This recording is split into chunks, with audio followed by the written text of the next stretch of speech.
Hello students, स्वागत है आपका रामेंद्र सर मैथ क्लासेस में। पिछले लेक्चर में हम लोगों ने कुछ स्पेशल मैट्रिक्स के बारे में पढ़ा था। उसमें क्या क्या था? Transpose matrix, conjugate matrix, trans conjugate matrix, Hermitian, skew Hermitian matrix, symmetric और एंटी सिमेट्रिक या स्क्यू सिमेट्रिक मैट्रिक्स। उनके बारे में हम लोगों ने पढ़ा कि ये क्या होती है। ठीक है, अगर आपको ये चीज़ समझ में नहीं आई है या कुछ स्टूडेंट्स जो इस लेक्चर को देख रहे हैं वो इससे पहले जो लेक्चर 1, 2, 3 है उसको देख लेंगे तो आपको ये जो आज पढ़ाया जाएगा वो अच्छे से समझ में आ जाएगा। अब हमारे पास एक थ्योरम है, so that every square matrix can be uniquely expressed as the sum of symmetric and skew। इसमें दिया गया है कि अगर कुछ हमने कोई भी स्क्वायर मैट्रिक्स लेते हैं तो उनका सम सिमेट्रिक या स्क्यू सिमेट्रिक मैट्रिक्स होता है। हम उससे पहले कुछ चीज़ें पढ़ लेते हैं कि सिमेट्रिक और स्क्यू सिमेट्रिक मैट्रिक्स क्या होता है। देखिए बेटा, सिमेट्रिक मैट्रिक्स वह मैट्रिक्स होती है जिसमें उस मैट्रिक्स को अगर ट्रांसपोज किया जाए तो हमें वही मैट्रिक्स मिलनी चाहिए जो दी गई है। ये होती है हमारी सिमेट्रिक मैट्रिक्स। और स्क्यू सिमेट्रिक मैट्रिक्स की अगर हम लोग बात करते हैं तो स्क्यू सिमेट्रिक मैट्रिक्स वह मैट्रिक्स होती है, दी गई जो मैट्रिक्स है उसको अगर हम ट्रांसपोज करें तो हमें वो ए के बराबर मिलनी चाहिए। ठीक है बेटा, तो हम लोग इस थ्योरम को हल करते हैं। हम क्या कर लेते हैं इसमें, let A is a square matrix. Now rewrite, हम इस जो ए है इसको लिख सकते हैं A equal to 1/2 A plus A dash plus 1/2 A minus A dash लिख सकते हैं। ए को हम सोच सकते हैं कि ए को हमने तोड़ के लिख लिया है 1/2 A plus A dash plus 1/2 A minus A dash. जैसे ही हम इस पूरे इक्वेशन को सॉल्व करेंगे तो हमें ए मिल जाएगा। ठीक है, हम इसको लिख सकते हैं P plus Q, equation number 1, where P equal to 1/2 A plus A dash and Q equal to 1/2 A minus A dash. ठीक है, नाउ हम अब P का डैश निकाल दें, यानी कि P को ट्रांसपोज कर दें तो P ट्रांसपोज इक्वल टू मिलेगा 1/2 ए प्लस ए डैश का होल डैश। कल हमने प्रॉपर्टी पढ़ी थी सिमेट्रिक के लिए, P डैश इक्वल टू हमने पढ़ा था कि अगर किसी कांस्टेंट के साथ में अगर ट्रांसपोज किया जाता है तो उसकी वैल्यू वही रहती है। तो ये बचेगा ए प्लस ए डैश का होल डैश, चूँकि के ए का होल डैश इक्वल टू के ए डैश। कल एक प्रॉपर्टी हमने पढ़ी थी। नेक्स्ट हम इसको खोल सकते हैं, P डैश इक्वल टू 1/2 ये हो जाएगा A dash plus A dash का होल डैश। कल एक प्रॉपर्टी हमने और पढ़ी थी जो थी ए प्लस बी का whole dash equal to A dash plus B dash. Next P dash equal to 1/2 A dash की वैल्यू ए डैश ही रहेगी प्लस ए डैश का होल डैश क्या मिलेगा बेटा, ए। कल हमने प्रॉपर्टी पढ़ी थी ए डैश का whole dash equal to A. Next अब हम इसी को लिख सकते हैं P dash equal to 1/2 A plus A dash. ये वैल्यू किसकी बराबर है बेटा, P के बराबर। तो P dash equal to P, this implies P is symmetric matrix. आपको समझ में आ गया होगा कि P एक सिमेट्रिक मैट्रिक्स है, क्योंकि हमने बताया था कि सिमेट्रिक मैट्रिक्स वह मैट्रिक्स होती है कि अगर हम उस मैट्रिक्स का ट्रांसपोज करें तो सेम मिले। हमने क्या किया, हमने एक स्क्वायर मैट्रिक्स ले ली, हमने उसको इस फॉर्म में अरेंज कर दिया और पी क्यू की टर्म्स में लिख लिया। पी की वैल्यू हमने मान लिया कि 1/2 a प्लस a डैश है और क्यू की वैल्यू को हमने मान लिया 1/2 a माइनस a डैश है। तो हमने अब क्या किया है कि पी का ट्रांसपोज कर लिया।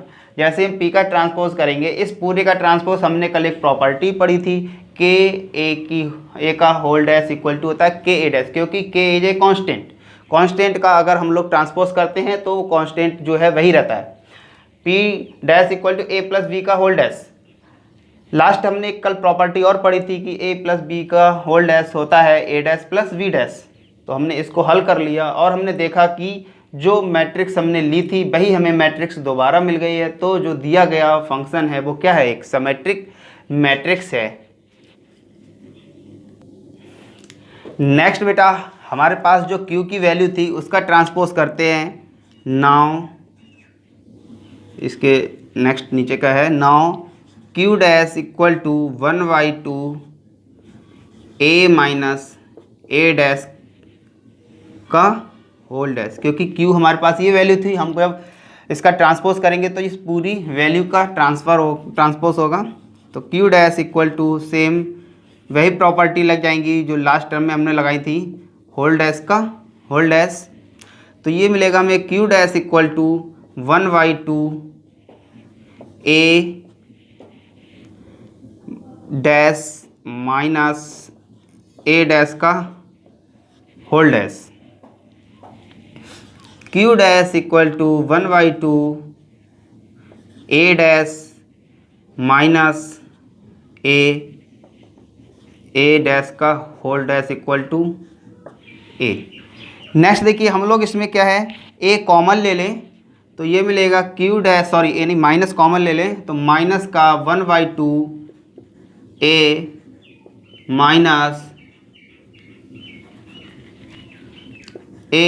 Minus a dash.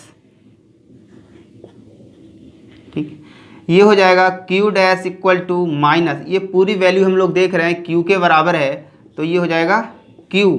हमने आपको बताया था स्क्यू हर्मिशन मैट्रिक्स क्या होती है, अगर हम जो दी गई मैट्रिक्स है उसको ट्रांसपोज करें तो वह मैट्रिक्स नेगेटिव में हो जाए।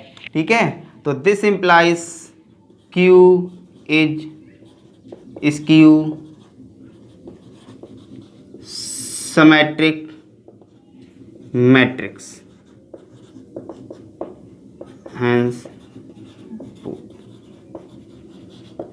आप लोगों को समझ में आ गया होगा ये कि स्क्यू हर्मिशन मैट्रिक्स में क्या करना है इस नेक्स्ट थ्योरम है बेटा, so that every square matrix can be uniquely expressed as the sum of Hermitian and a skew Hermitian. पिछली जो थ्योरम थी वो थी सिमेट्रिक के लिए, अब ये हर्मिशियन के लिए। इसमें भी सेम वही प्रोसेस रहेगा। क्या है, हमने एक कोई स्क्वायर मैट्रिक्स मान ली, देखिए सारा काम जो होगा वो स्क्वायर मैट्रिक्स में ही होगा। तो A इक्वल टू इस तरह से हमने नोट कर लिया, तो इस A को लिख सकते हैं P प्लस Q, लास्ट की तरह हो जाएगा। एक P की वैल्यू हो जाएगी 1/2 A plus A dash and Q is 1/2 A minus A dash. देखिए पहले हम लोग हर्मिशियन के बारे में थोड़ा समझ लेते हैं। हर्मिशियन मैट्रिक्स वह मैट्रिक्स होती है जिसका ट्रांस कंजुगेट उस मैट्रिक्स के बराबर होता है, यानी कि इसमें क्या होगा, A star equal to A, क्या होगा ये हर्मिशियन मैट्रिक्स के लिए। हर्मिशियन मैट्रिक्स के लिए जो होगा वो इसका ट्रांस कंजुगेट उस मैट्रिक्स के बराबर होगा। स्क्यू हर्मिशियन में क्या होगा बेटा, स्क्यू हर्मिशियन में इस मैट्रिक्स का ट्रांसकंजुगेट उस मैट्रिक्स के निगेटिव के बराबर होगा। ठीक है बेटा, तो हमें इसमें यही प्रूव करना है कि P को हमें हर्मिशियन प्रूफ करना है और Q को स्क्यू हर्मिशियन प्रूफ करना है। देखिए हम लोग क्या करते हैं, नाउ P का ट्रांस कंजुगेट करते हैं हम लोग, तो 1/2 A प्लस, अब बेटा हमने यहाँ डैश लिया है, हम लोग डैश ना लेकर के स्टार लेंगे। ठीक है बेटा, तो ये स्टार का होल स्टार। ठीक है बेटा, क्योंकि स्टार किसको रिप्रेजेंट करता है, स्टार ट्रांसकंजुगेट को रिप्रेजेंट करता है। इसमें हम प्रॉपर्टी लगा दें, P star equal to 1/2 A plus A star का होल स्टार। हमने कल एक प्रॉपर्टी पढ़ी थी, K A का whole star equal to K A का स्टार। नेक्स्ट इसमें देख लीजिए, P star equal to 1/2 A star plus A star का होल स्टार। चूँकि इसमें क्या प्रॉपर्टी थी, A प्लस V का whole star equal to A star plus B star. इसको खोल दीजिए तो ये हो जाएगा P star equal to 1/2 A star का A स्टार रहेगा, A स्टार का होल स्टार किसके बराबर हो जाएगा बेटा, A के बराबर, क्योंकि कल एक प्रॉपर्टी पढ़ी थी लास्ट लेक्चर में हमने, A स्टार का होल स्टार इक्वल टू होता है A।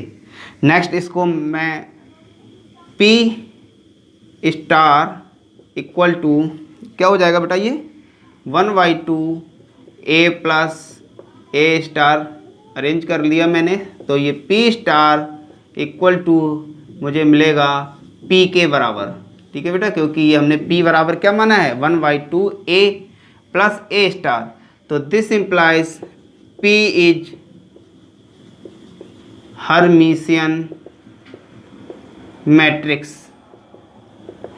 P एक हर्मिशियन मैट्रिक्स हो गया। सेम अब हम लोग इसी में करते हैं, नाउ Q के लिए काम करते हैं, तो Q स्टार क्या मिलेगा बेटा हमें, 1/2 Q क्या दे रखा है, ये दे रखा है A माइनस A स्टार का होल स्टार कर देते हैं बेटा थोड़ा, तो ये हो जाएगा Q star equal to 1/2 A star minus A star का होल स्टार। बेटा आप लोगों को कुछ को लग रहा होगा कि यहाँ वहाँ प्लस के लिए हमने प्रॉपर्टी पढ़ी थी, तो माइनस के लिए भी सेम प्रॉपर्टी होती है। ठीक है बेटा, तो ये हो जाएगा Q star equal to 1 A star का होल स्टार A के बराबर हो जाएगा। हम इसमें से कॉमन ले लें, माइनस कॉमन ले लेते हैं, तो ये हो जाएगा minus 1/2 A minus A star. हम लोग देख रहे हैं ये किसकी वैल्यू हो रही है बेटा, 1/2 Q की जो वैल्यू थी A minus A star,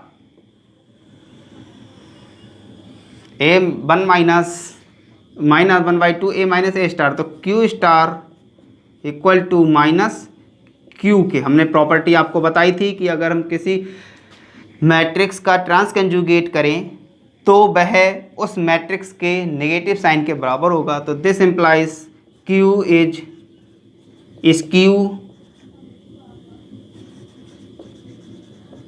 Hermitian matrix. ये आपको समझ में आ गया होगा। दो थ्योरम्स पढ़ी थी, दोनों बहुत आसान थी, और बीएससी लेवल के लिए अगर मैं देखूं तो ये आने की बहुत ज़्यादा पॉसिबिलिटी रहती है इसकी। नेक्स्ट बेटा एक क्वेश्चन हमें दे रखा है कि ए कोई एक मैट्रिक्स दे रखी है, हमें उस मैट्रिक्स में फाइंड करना है ए डैश का मतलब ट्रांसपोज, ए बार कंजुगेट और ए स्टार यानी कि ट्रांस कंजुगेट। हमें इस मैट्रिक्स में तीन चीज़ों को फाइंड करना है। ठीक है, हम लोग पहले डिस्कस करते हैं इन तीनों के बारे में क्या होता है। कि ए डैश क्या होता है, ट्रांसपोज, यानी कि जब हम किसी मैट्रिक्स का ट्रांसपोज करते हैं तो जो रो है वो कॉलम में चेंज हो जाती है, कॉलम रो में चेंज हो जाता है। कंजुगेट, कंजुगेट क्या होता है, कंजुगेट में क्या होता है, जो हमें कॉम्प्लेक्स नंबर दिए गए हैं, अगर हम उस मैट्रिक्स का कंजुगेट निकालते हैं तो वो जो कॉम्प्लेक्स नंबर है वो उसके कंजुगेट कॉम्प्लेक्स नंबर में कन्वर्ट हो जाता है। ए स्टार क्या होता है कि ए स्टार की जो वैल्यू होती है वो मैं आपको यहाँ लिख के बता दे रहा हूँ। ए स्टार इक्वल टू होता है ए डैश का बार इक्वल टू ए बार का होल डैश, यानी कि किसी मैट्रिक्स का पहले ट्रांसपोज करें उसके बाद कंजुगेट करें वह उसके, और ए स्टार का नाम होता है ट्रांस कंजुगेट या ट्रांसपोज ऑफ कंजुगेट मैट्रिक्स। ठीक है, पहले हम लोग इसमें सॉल्यूशन में ए डैश निकालते हैं, ए डैश यानी कि ट्रांसपोज मैट्रिक्स निकालते हैं हम। ठीक है, ट्रांसपोज मैट्रिक्स क्या होती है, हमने आपको बताया था कि रो कॉलम में चेंज होता है, कॉलम रो में, तो इसका क्या बन जाएगा transpose matrix 1 + 2i - 3i - 1 + 4i, ये हो जाएगा 3 - 4i 0 - i। नेक्स्ट है i 5 - 3, ये हो गया हमारा ट्रांसपोज मैट्रिक्स, पोज मैट्रिक्स। ठीक है, ऊपर जो ए मैट्रिक्स है उसकी ट्रांसपोज मैट्रिक्स हो गई है। अब हम ए मैट्रिक्स का कंजुगेट मैट्रिक्स निकालें। ठीक है, एक हमें मिल गया ए डैश। कंजुगेट मैट्रिक्स आपको बताया था कि कंजुगेट में जो कॉम्प्लेक्स नंबर होते हैं वो कंजुगेट कॉम्प्लेक्स नंबर में कन्वर्ट हो जाते हैं। देखिए ये क्या है 1, तो ये हो जाएगा 1 - 2i। लास्ट लेक्चर में कॉम्प्लेक्स कंजुगेट के बारे में बता दिया गया है आप लोगों को, आप पुराने जो 3 वीडियो दिए रखे गए हैं उन्हें आप देख लीजिए। -1 - 4i 3 + 4i 0 i -i 5 - 3, ये क्या हो जाएगा कंजुगेट मैट्रिक्स, ये हमारी कंजुगेट मैट्रिक्स हो जाएगी। अब हमें इसकी ट्रांस कंजुगेट मैट्रिक्स निकालनी है ए स्टार, राइट बेटा। ए स्टार किसके बराबर होता है, ए बार का डैश। ठीक है बेटा, तो हम ए स्टार निकालेंगे, ये हमें कंजुगेट मैट्रिक्स दी गई है। अब इसका हम ट्रांसपोज कर दें तो हमें क्या मिल जाएगा, ए स्टार की वैल्यू मिल जाएगी। या हम इस मैट्रिक्स जो ए डैश है, क्योंकि हमने 2 वैल्यू लिखी है कि ए डैश का बार, या हम इसका कंजुगेट निकाल दें या इसका ट्रांसपोज कर दें, कोई प्रॉब्लम नहीं है। ठीक है, चलिए हम इसका ट्रांसपोज करते हैं तो क्या मिलेगा हमें इसका transpose 1 - 2i 3i -1 - 4i 3 + 4i 0 i -i 5 और -3, ये हमारा ट्रांस कंजुगेट मैट्रिक्स आ गई उस फॉर्म के लिए। शायद अगर पिक्चर में आप लोगों को दिख नहीं रहा हो तो मैं थोड़ा इसे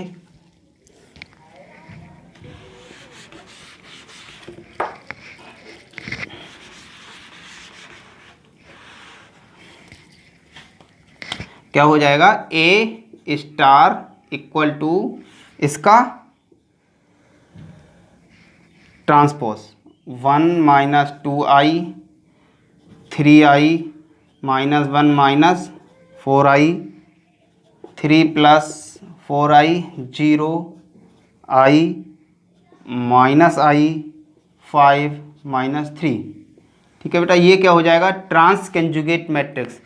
अगर आपको ऐसा लग रहा है तो मैं इस, देखिए जो हमने एक प्रॉपर्टी पढ़ी थी कि फंक्शन के लिए पहले हम उसका कंजुगेट निकाल ले बाद में ट्रांसपोज कर दे या पहले ट्रांसपोज कर दे, तो और हम लोग यहाँ से देखते हैं ए स्टार क्या है, पहले हमने उसका ट्रांसपोज किया है, अब उसका कंजुगेट निकालते हैं तो क्या मिलेगा हमें कंजुगेट इसका 1 - 2i 3+4i माइनस का i 3i 0 5 -1 -4i i -3। हम देख रहे हैं ये वाली मैट्रिक्स और ये मैट्रिक्स बराबर हैं, यानी कि हम किसी मैट्रिक्स को या पहले ट्रांसपोज कर दें बाद में कंजुगेट निकाल लें, या पहले कंजुगेट कर दें बाद में ट्रांसपोज निकाल लें, उसकी वैल्यू में कोई भी इफेक्ट नहीं पड़ेगा।